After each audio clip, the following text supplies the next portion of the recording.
Nessa última semana, acho que eu até compartilhei no meu Instagram, que eu tava revisitando um texto do Freud. O texto chama Tipos de Adoecimento Neurótico, é um texto de 1912.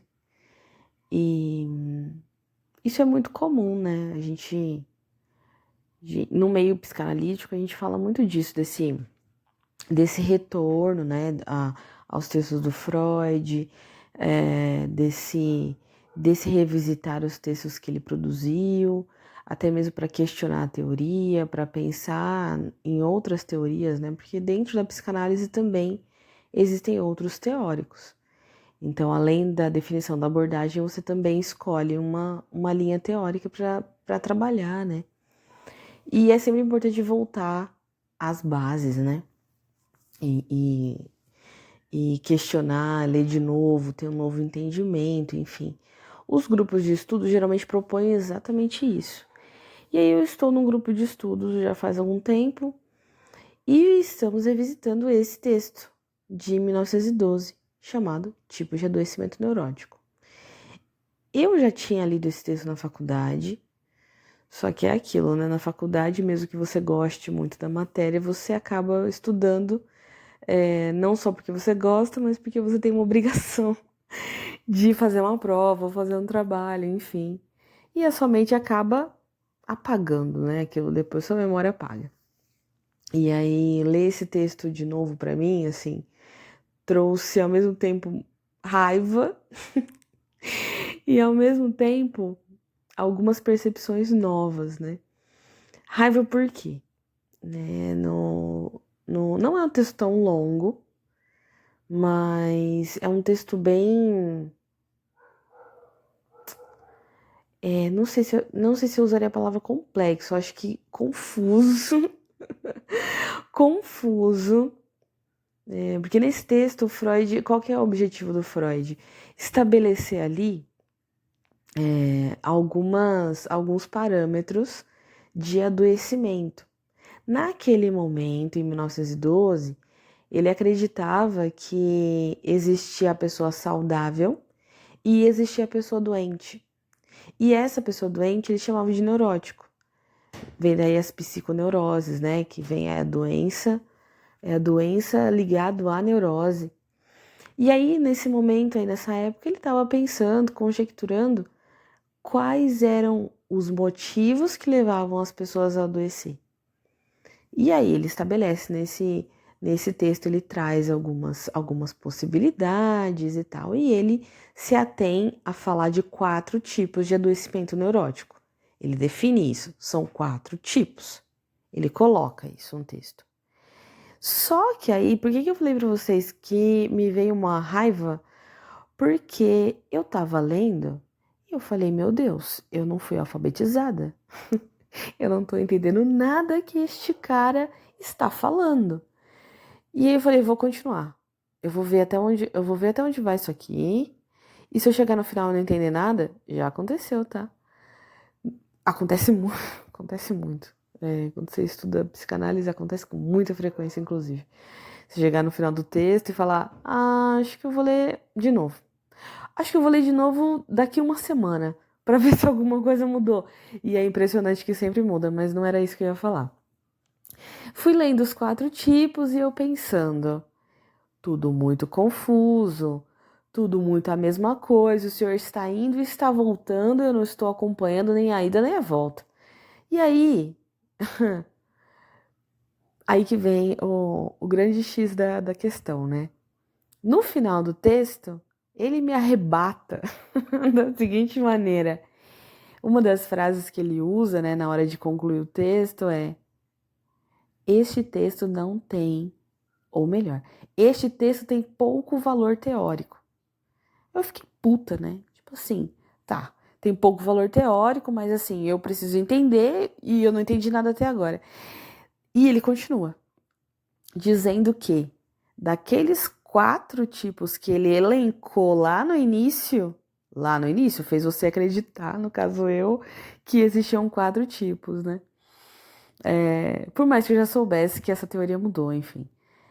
E aí ele coloca no final que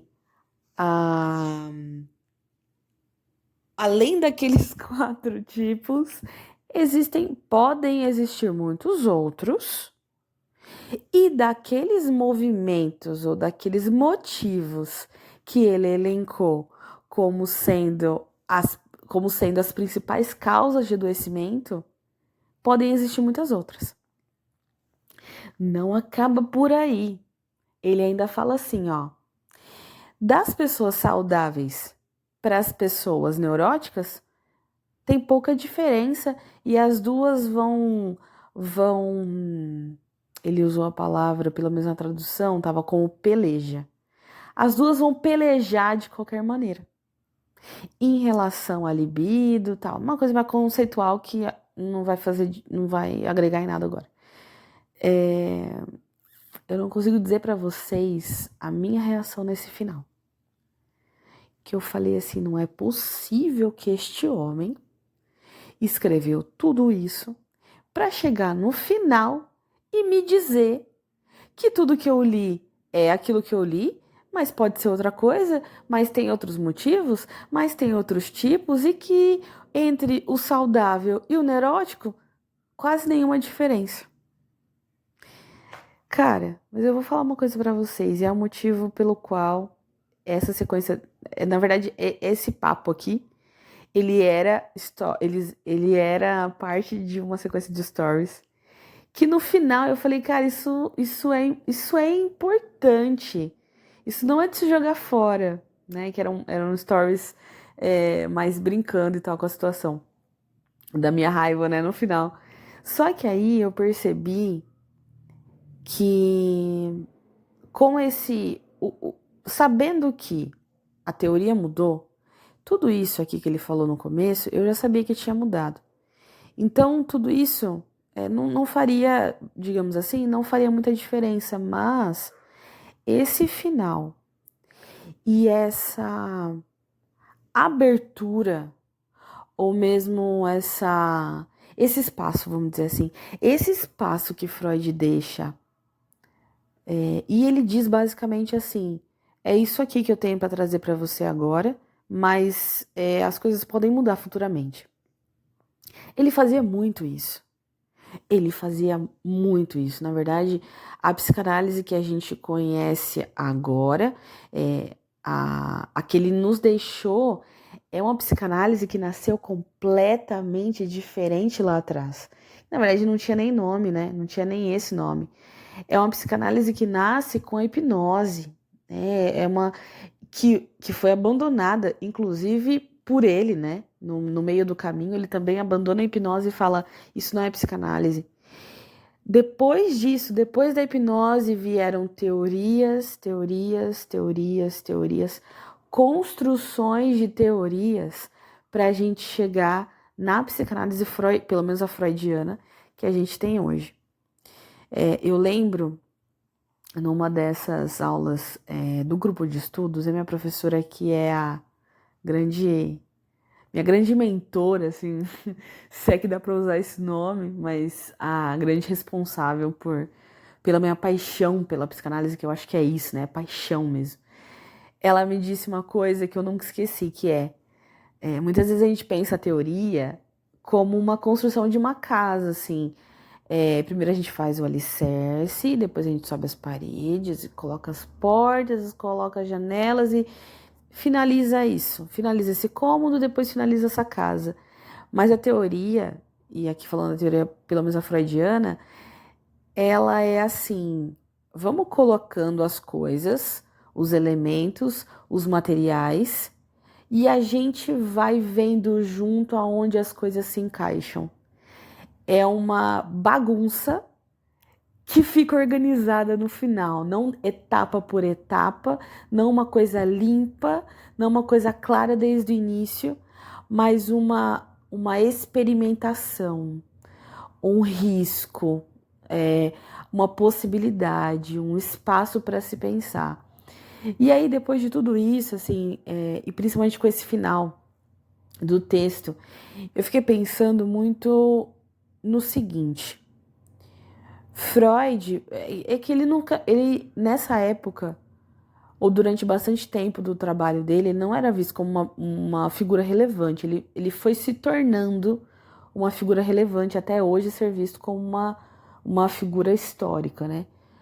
Mas na época, não. Né? Na época ele era, inclusive, muito rechaçado, né? Teve os livros queimados na época da invasão. Enfim, aula de história em paralelo. Mas ele não tinha nenhum, parece, né? Por tudo que eu já li, assim, ele não parece ter nenhuma, embora fosse bem vaidoso, mas nenhuma vaidade no sentido de é isso aqui que eu falei no início e vai ser isso para sempre. Muitíssimo pelo contrário. Ele mesmo pega e fala: não, isso aqui não é mais assim. Os meus estudos e meu experimento clínico já me fez ver que isso aqui não é isso aqui. E sempre deixando as coisas muito abertas para mudar. Ele era essa representação do risco, né? No sentido de se arriscar mesmo. Se arriscar, inclusive, a ser rechaçado, como ele foi muitas vezes. E aí eu pensei, trazendo isso para a nossa vida, o quanto muitas vezes a gente... Isso chega muito na clínica também, assim, de um sujeito muito fechado, né? A gente diz, às vezes, de uma coisa muito inflexível, muito fechada, muito ali, né? É isso e é isso. É lógico que aí tem toda uma questão de estrutura, enfim, uma coisa teórica, mas não é disso que a gente está falando, né? O nosso podcast não é para, não é embora, né, a gente esteja falando disso, mas a intenção não é que seja uma transmissão limpa de psicanálise, mas trazendo a psicanálise para nossa vida. Então, trazendo a psicanálise para nossa vida num contexto um pouco mais simplista a gente tem essa coisa de se fechar às vezes em conceitos, se fechar às vezes em grandes verdades, né? Eu sempre fui assim, eu vou continuar sendo. Isso eu sempre fiz desse jeito, eu vou continuar fazendo. E também da coisa de risco. Por isso que eu usei a palavra arriscar, né? Risco. Medo, muitos medos em relação a dar passos, em relação a movimentos, em relação a mudanças, em relação a transformações que às vezes a gente sente que precisa fazer para que outras coisas se movimentem também e a gente não faz, né? E fica nesse lugar estagnado. O contrário, para mim é muito claro que o contrário de movimento é estagnação, assim. E Freud, um cara hoje, tão relevante, tão importante, a ponto de a gente ler um texto de 200 anos atrás e ficar encalacrado com isso na cabeça, como eu estou essa semana, não tinha medo disso. Ele não tinha medo de ser ridicularizado, ele inclusive escrevia cartas sobre isso, né, nas comunicações que ele tinha, não tinha medo de ser rechaçado, não tinha medo de defender o que ele estava pensando na hora, mas saber que aquilo podia mudar. A gente, dentro da nossa finitude, né, dentro da nossa efemeridade, tem todos esses medos, né? E muitas vezes estagna um movimento, ou estagna uma vida, porque às vezes esse complexo de Gabriela, assim, eu nasci assim, eu vou ser sempre assim, dura uma vida inteira. E quantas possibilidades a gente mina, quantas coisas a gente deixa de viver, quantos lugares a gente deixa de estar, quantas pessoas a gente deixa de conhecer, quanto aprendizado, né? Afinal de contas, quanto aprendizado a gente deixa de ter na vida, justamente por achar que a gente não pode mudar de ideia, que a gente não pode ter dúvida, que a gente não pode voltar atrás. Nossa, mas eu falei isso. Ué, qual é o grande problema, né, de falar, eu mudei de ideia? Então, eu acho que o que fica para mim desse texto não é nem a questão teórica, como ele diz, tem um pouco valor teórico, mas essa construção, sabe? Ou essa provocação que me veio e que eu quero deixar com vocês agora, que esse medo de dar o passo, sabe? Esse medo do que vem depois. esse medo do movimento. O contrário do movimento, como tá muito certo na minha cabeça isso, é estagnação. Agora falando, eu me recordei de uma situação, de uma sessão, assim, que eu não vou me aprofundar, mas tem uma questão com a morte e foi uma pontuação que eu fiz, assim, o único jeito de não passar dessa idade é morrer nessa idade. Então, o único jeito de não